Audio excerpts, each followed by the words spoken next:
Welcome to Chronicles of a Medium. I'm your host, Maryne Hachey Psychic Medium, Intuitive Healer. Join me for compelling conversations into true crime, mediumship, and everything in between. The King of Darkness returns. Part 2. What sets this particular investigation apart from others is the level of demonic forces and fuckery. I should warn you, if you are at all sensitive, there is frightening content, and maybe you shouldn't listen. There was a high saturation level of evil at this location, based on the amount of horrendous acts of violence and the type of crimes that went on. Let me explain. You see, you have a few things going on.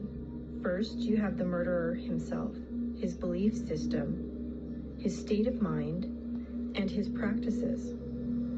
Then you have the victim, the level of fear and pain, not to mention the torture they experienced during their passing.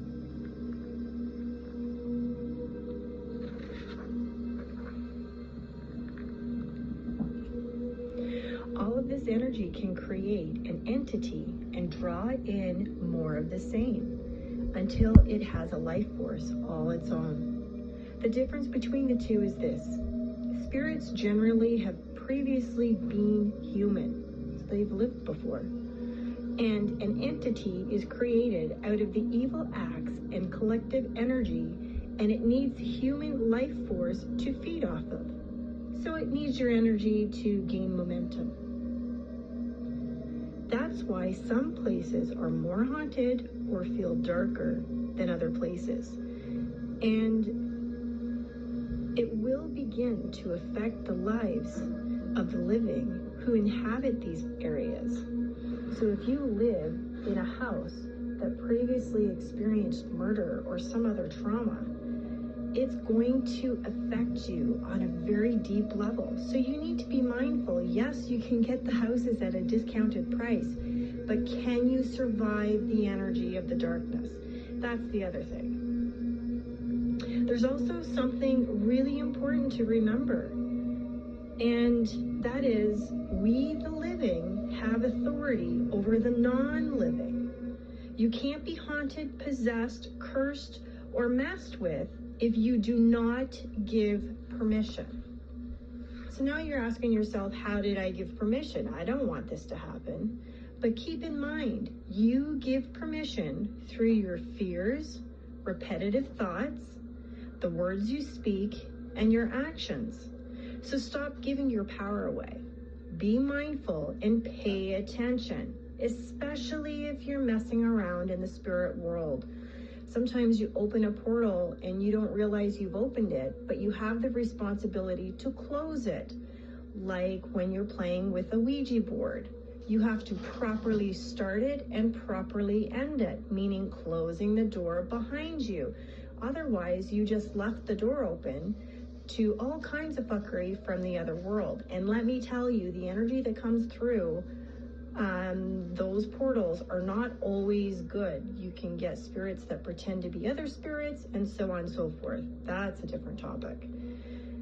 Anyway, so growing up, I have experienced a lot of spirit interactions. Spirit touching me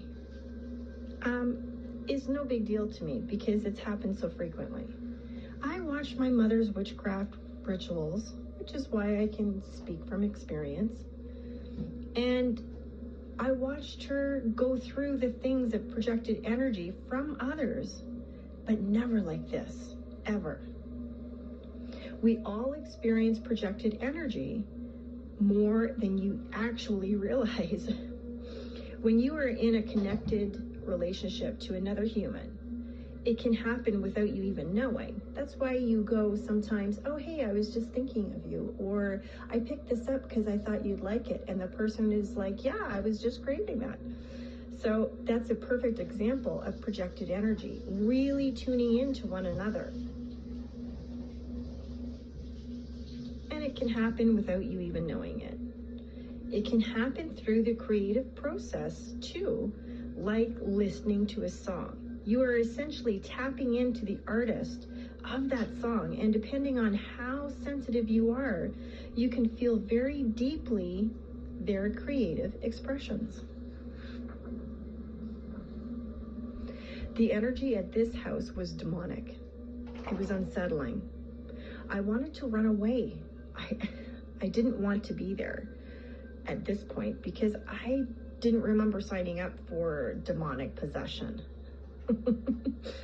But there was also a bigger part of me that was angry and even more concerned for the souls of the victims he had chained to him in the afterlife, but also for my team. I genuinely didn't want anyone to experience any of this fuckery beyond this point. I knew I had to stand my ground, not just for me, but for the victims he laid claim to. Throughout my career as a medium, I have prepared bodies for the morgue, cleaned up murder scenes, crossed over souls, seen the light of God, and now experienced the devil himself. Through my father's heavy hand as a preacher's kid, you'll learn very quickly how to keep things balanced and in the light, making true of his promise to me. The man with the secret staircase continues to return. When I least expect him, there he is, telling his tales of grandeur, his acclaim to fame, as it were. After the investigation, I came home and I had my son put my smudge bundle outside the door, and it was very late. I stripped down on my front porch in the middle of the night, right down to my knickers, emptied out my suitcase, and smudged the fuck out of myself and everything I had with me. I might even have spun counterclockwise to get rid of the energy too. Next, I threw everything I had into the washer with some sage and lavender and rosemary, fresh herbs, you betcha, and walked up to the shower to cleanse myself. As I walked into my bathroom, I left the lights off to enjoy the stillness of the moon and the comforts of my home, but something really felt off. As the water ran over me, I said a blessing, and then I began to smell that familiar smell of the scent of blood. I was mad, thinking it was still the energy from the investigation, and quickly got out of the shower. I'd had enough. I dried off and crawled into bed. I was completely exhausted, but still buzzing from the whirlwind of the last 72 hours. I literally went from 5 a.m. to little sleep, filming constantly, and then thrown on a plane and back to reality, all in the same context. Like, there was no sleeping. I was, I feel bad for the people on the plane. I was in the middle seat, and I remember there was one point, the spirits leaned in as I started to fall asleep because I was leaning forward, resting my head on the seat in front of me, and this spirit whispered in my ear, "Remember me, we're still with you." Well, I fucking bolted so far out of my seat, I scared the shit out of the two people beside me. Anyway, it made me laugh. In hindsight. In the morning, things were still off, like very, very off. Something wasn't right. There in my bathtub was a large ring of blood, as though some trauma happened in my house when I was gone. So I texted my roommate at the time. After my conversation with her, I learned she had saved her monthly cycle and bathed in it, doing a ritual with the full moon. Well, I was saturated with the energy from the investigation, and I really wasn't myself. And as it seemed, I had a few tag-alongs who were still speaking to me every chance they got, and I couldn't listen to any music. I couldn't have the TV on because they literally were using any means to communicate with me. So this was my breaking point. Needless to say, at the end of the day, that ended that relationship very quickly. Probably not my most shining moment, but nevertheless, that was my experience. It was around the same time I had pulled a gremlin off my poor pug. Now, if you followed me for a while, you've already seen the pictures I've posted with the gremlin in her eye.